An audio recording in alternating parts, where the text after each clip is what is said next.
Hello, we're still in medieval times. There's loads you can do to support the podcast. There's a description where stuff's written, down just over there. And you can buy the writer's books. You can buy us a coffee to give us some support.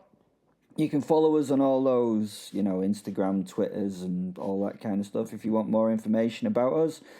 We have a new sponsor. What are they called? Dead End Society. Yeah, and they're about second-hand alternative clothing and goods. Yeah, they're on Vinted. Check them out. Dead End Society. Yeah, dead good name, that, innit?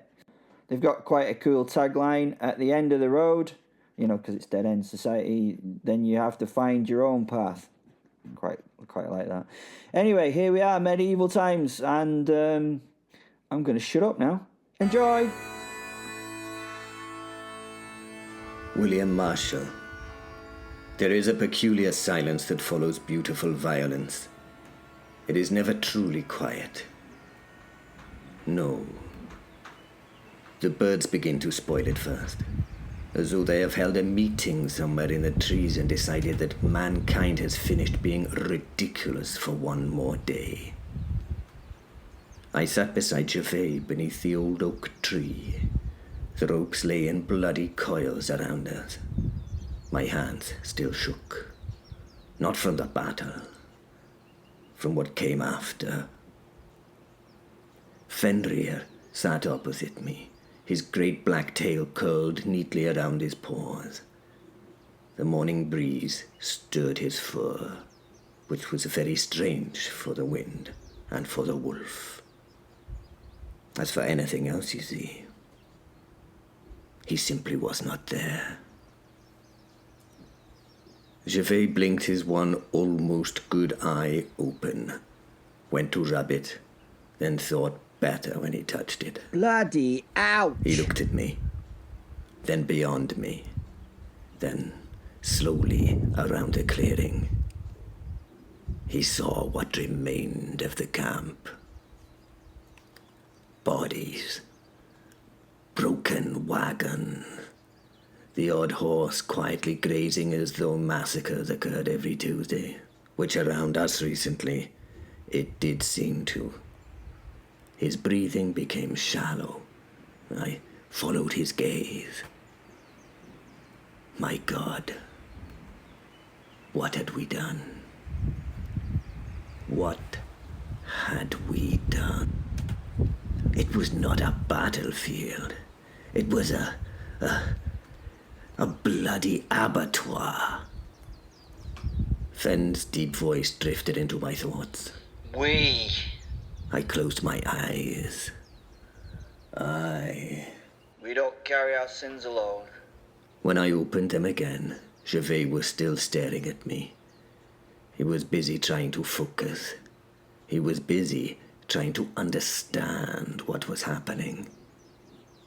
Difficult when your head has been beaten around such as his had. He was not speaking. He was simply looking. There was something in that gaze I had never seen before. Not hatred. Not yet. Fear. I found that I would rather have been stabbed again. Gervais! He swallowed.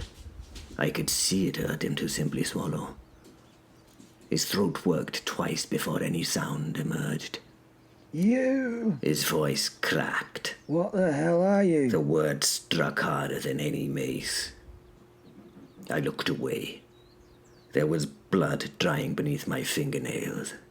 His blood. Their blood. Mine.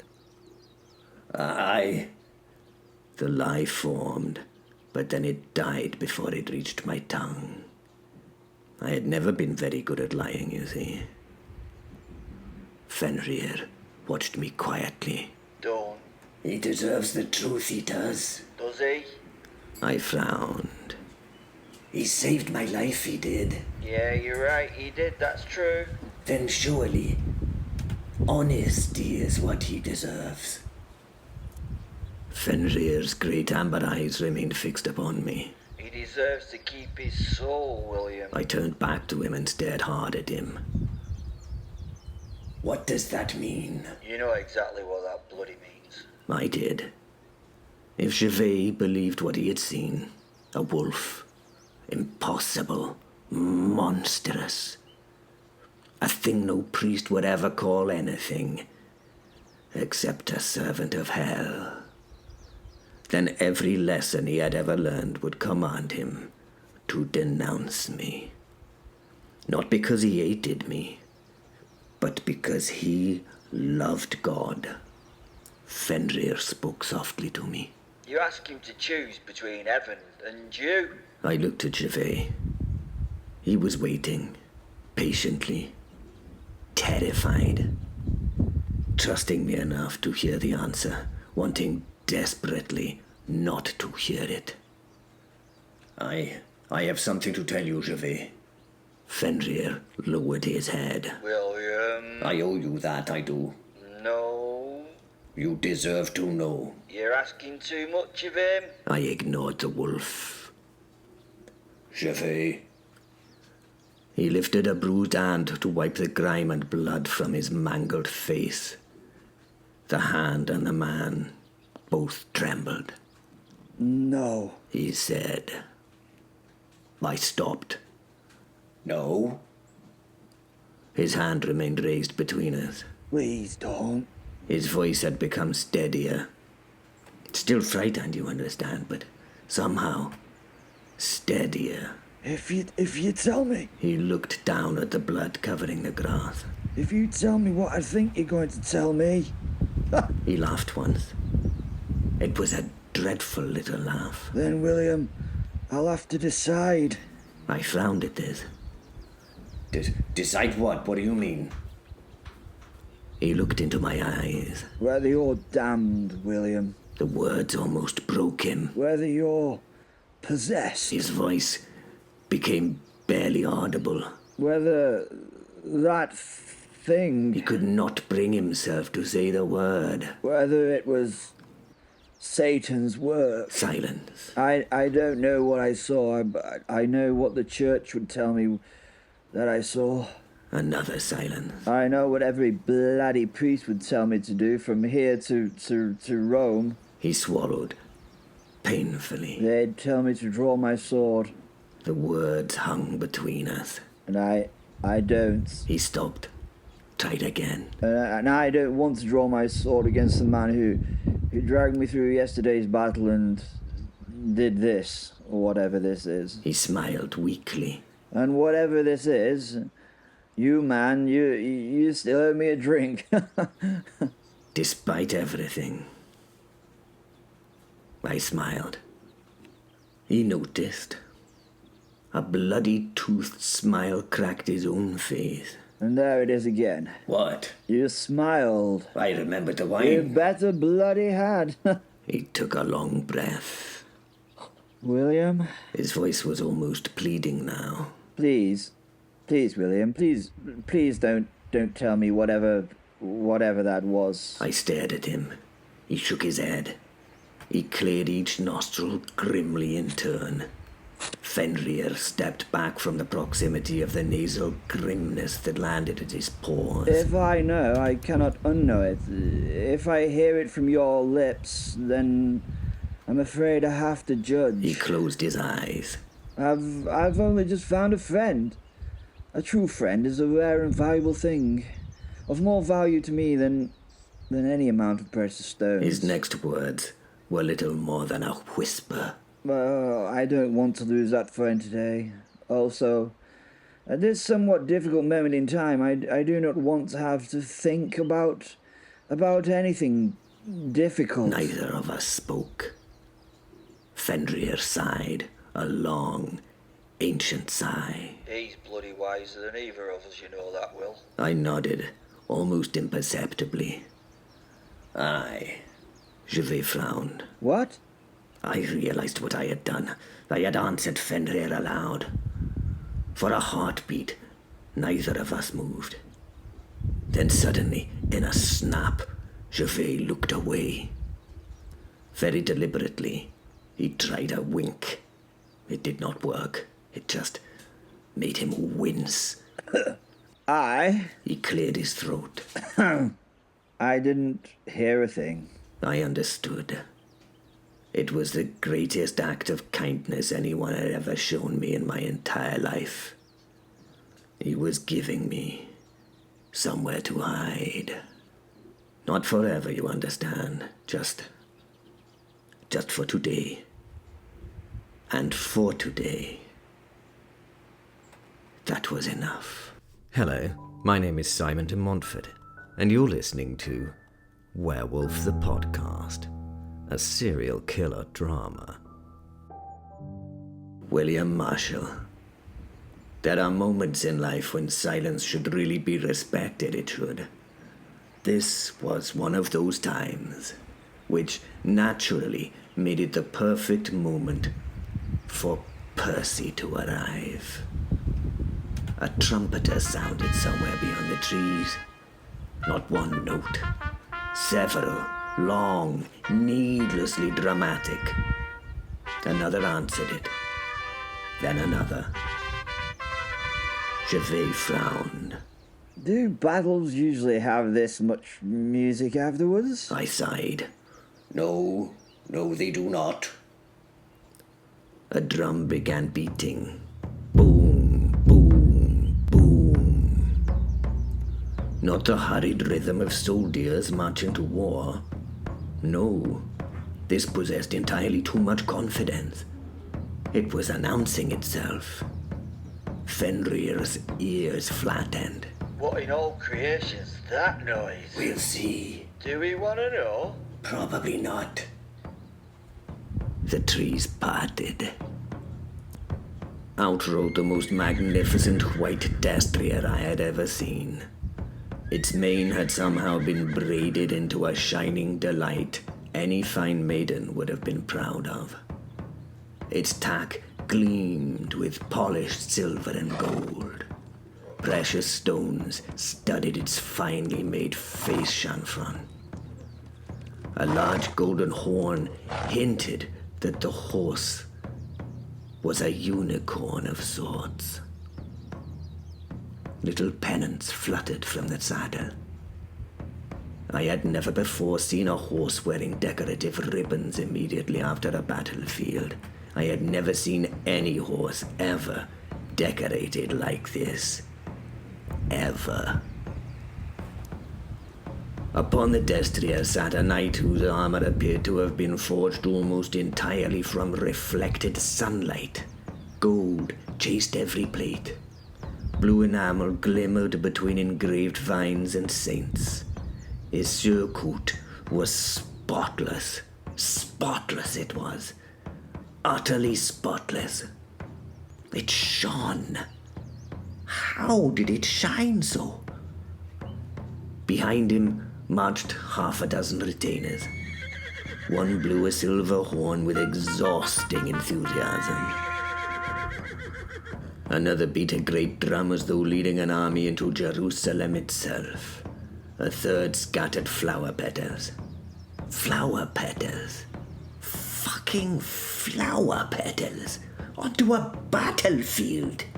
Onto a fucking battlefield. One landed on part of a corpse. Even the bit of corpse appeared to be embarrassed by this. Behind them trudged the ordinary soldiers of my lord, the Château de Tancarville. Their expressions suggested they had spent several weeks regretting every decision that had led them to this assignment. One veteran looked at the flower petals, then at the bodies, then quietly looked up towards heaven with the expression of a man asking God for patience, or to take him, and take him now. The drummer increased his efforts. Boom, boom, boom. Then the herald rode forward. As he stopped, so did all the, music. He offered us a smile with a large portion of disdain added. He unfurled a scroll. It was unnecessarily long. He cleared his throat into a lacy kerchief. Ahem. He extended one hand dramatically to speak to someone who was several feet above us. He looked confused, then dropped his hand and eyes to us. Oh, in attendance. Another theatrical pause. Comes the most noble, the most magnificent, the most courageous, the most illustrious, the most handsome. The soldier behind me muttered. For the love of God. The herald stopped and turned to him. The look quelled the complaints instantly. The herald turned back to us. Ahem. Now where was I? He extended his arm again into some dramatic pose. The incomparable lordliness Percy, of the noble house of Percy. The scroll continued unrolling. Victor of the tournament at Alnwick. More scroll. Master of 7 noble arts. Still more. Favoured guest at the Abbey of Hexham. Good Lord. The scroll reached the ground. Owner of the finest falcon north of the Thames. Gervais slowly turned towards me. Does he always travel with his own legend? He interrupted the herald. Any chance of a shorter version, chap? The herald gave him a look of disdain which even silenced Gervais, and continued regardless. Patron of poetry, creator of the finest verses of his own, champion of courtly love. The man stopped, met my eyes, then waggled his coiffured, black-dusted eyebrows conspiratorially, then went back to his dramatic pose. Protector of widows. He feigned sadness and pretended to wipe a non-existent tear from his eye. Vanquisher of the infamous, monstrous, gigantic, dangerous, beastly, and rather smelly, black boar of Reddersdale. Fenrir tilted his head. Were there such a beast? Not that I know of, Then why bloody announce it? because it sounds like our proud knightling may once have frightened a pig. Ah, okay. It was admittedly a rather unpleasant pig by the sound of it. The herald finally rolled up the scroll with visible relief. Percy urged his magnificent horse forward. Ah, my dear William, it is I, Percy of Northumberland. He announced.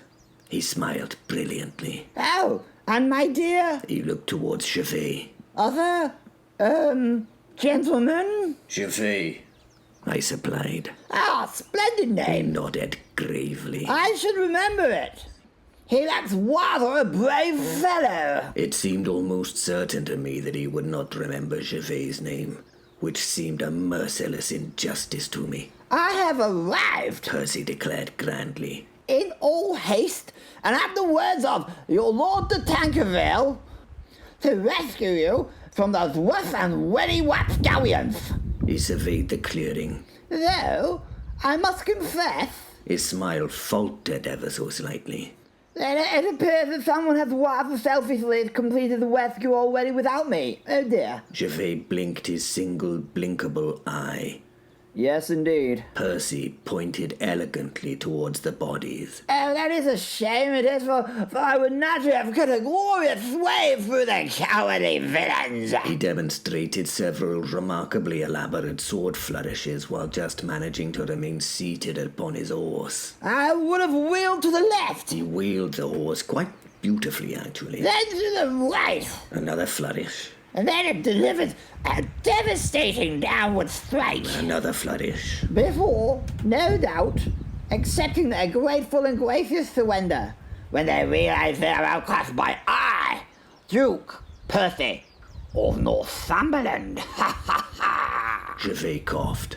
I don't think they were in a surrendering mood, I'm afraid. No? Replied Percy, brushing a lock of his extravagant mane of hair back into place. They seem somewhat more in a dying mood, I'm afraid.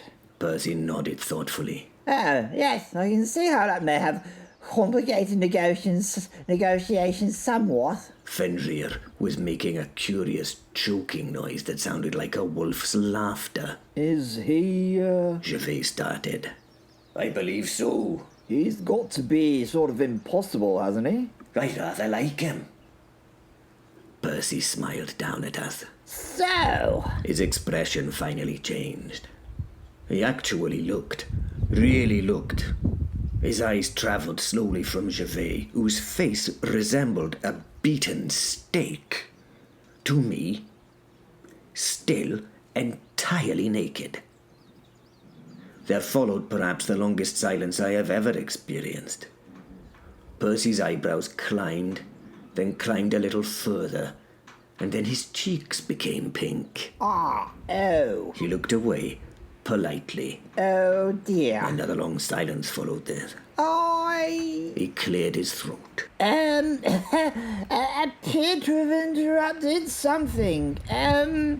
Something profound between two men, celebrating after a battle, maybe?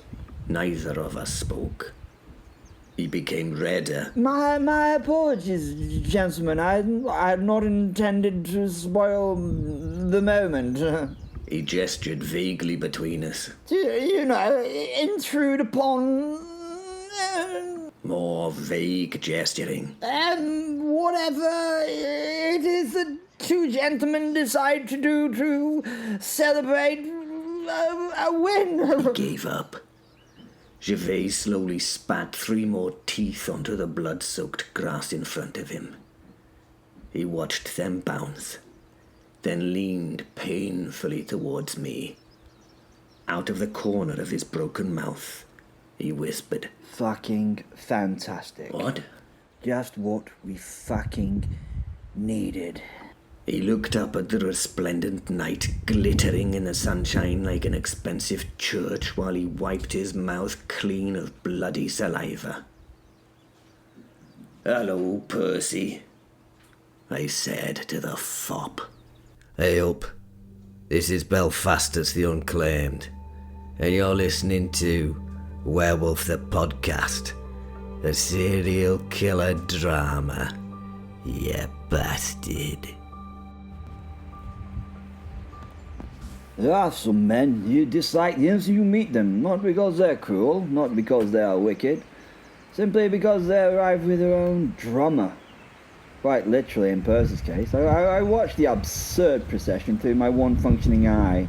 Gold and silver shiny armour, a horse whiter than fresh snow, pennants fluttering, trumpets, a drummer who seemed to be determined to frighten every bird in Normandy into England. And there was the herald, sweet lord above the herald. By the time the poor fellow had finished listing Percy's titles and accomplishments, I'd begun wondering whether we might all die of old age before, he bloody reached the end. William seemed entirely unsurprised. Apparently this happened often. That alone told me before more about Percy than any herald ever could. Then the man himself arrived. Beautiful smile, perfect teeth, not a speck of mud upon him. How anyone managed to remain spotless in France remained one of God's greatest mysteries to me. He apologized for arriving too late to rescue us, explained in exhaustive detail precisely how he would have defeated our captors. Apparently there would have been great swordplay, there would certainly have been speeches, possibly fucking poetry, and I lost interest somewhere around the description of an elegant flourish involving the bloody sun. I leaned towards William. Every rib protested. I spat another few teeth onto the ground. They bounced around. Fantastic, I whispered. William glanced sideways. What? Just what we bloody need, what? I looked back up at the shining knight sitting upon his horse as though he'd just ridden out of a fucking illuminated manuscript. The mighty fucking Percy. William's mouth twitched. He was trying very hard not to laugh. Percy finally noticed us properly. He looked at William, still magnificently naked, then at me, looking as though I'd recently attempted to stop a siege engine with my face. His expression became wonderfully awkward. Oh. A pause. Oh dear. He looked away with exaggerated politeness. I appear to have interrupted something. Something profound between two men, celebrating after a battle, maybe? His hand described an uncertain little circle between William and myself. Something. I stared at him. William stared at him. Neither of us possessed enough strength to explain. One of the Count's soldiers coughed into his fist. Another found his boots utterly fascinating. Even the drummer, well, he wasn't going to be drumming. Percy's cheeks reddened. We shall naturally withdraw to a respectable distance. He gathered his reins. I would not wish to intrude upon More vague waving. private, and I'm sure you wanted private. His voice became somewhat smaller. Friendship? He nodded to himself. Yes, that's undoubtedly the word I intended. William's mouth opened, and as though to catch flies, no sound emerged. And you know what? I decided not to help him. Some lessons ought to be learned the difficult way. Then something moved. Not Percy, not William, not any of us. A corpse. At least I'd believed it to be a corpse. He sat bolt upright. His face was white with blood loss. His mail hung in strips. In trembling hands, a crossbow. Nobody moved. Nobody even seemed to notice him. Not the soldiers, not William, not me. The world had become strangely slow. I watched the fellow raise his weapon, his one remaining eye fixed upon William. He smiled, a horrible little smile. I tried to shout. Only a wheeze escaped my lungs. William was unaware. He was looking at Percy, completely unaware. The crossbowman squeezed the trigger. Everything happened at once. Percy moved. There was no hesitation, no speech, no glorious declaration. The peacock simply launched himself from his beautiful white horse. He hit William square in the chest.